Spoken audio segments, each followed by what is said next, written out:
कालच्या झालेल्या जिल्हा परिषद निवडणुकीसंदर्भात काशेगाव गटातून संजय वाघमारे हे तुतारीवर अधिकृत उमेदवार उभे होते आणि सरकोली गणातून माझी पत्नी सौ वर्षा दीपक भोसले स्वर्गीय अजितदादांच्या घड्याळाच्या चिन्हावर अधिकृत उमेदवार होती।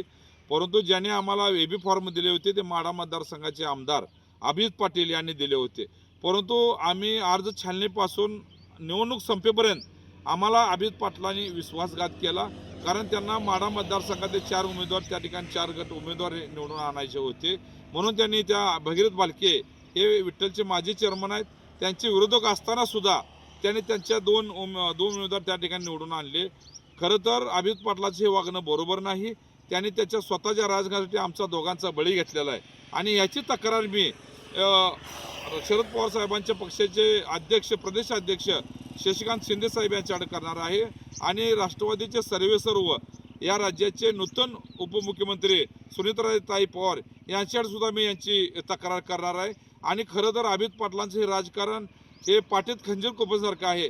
माझ्यासारख्या सर्वसामान्य चळवळीतलं काम करण्याच्या पत्नीला त्यांनी त्या ठिकाणी विश्वासघात केला, त्या ठिकाणी आम्हाला तारून पराभव पत्करावा लागला।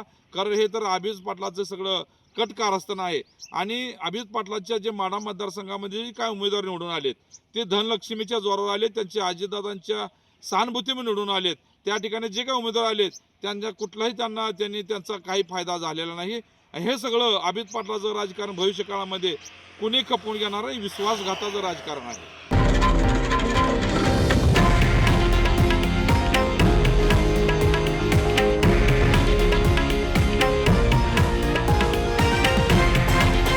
हे आहे देशातील नंबर 1 न्यूज नेटवर्क आणि आपण पाहत आहात TV9 मराठी, एकमेव।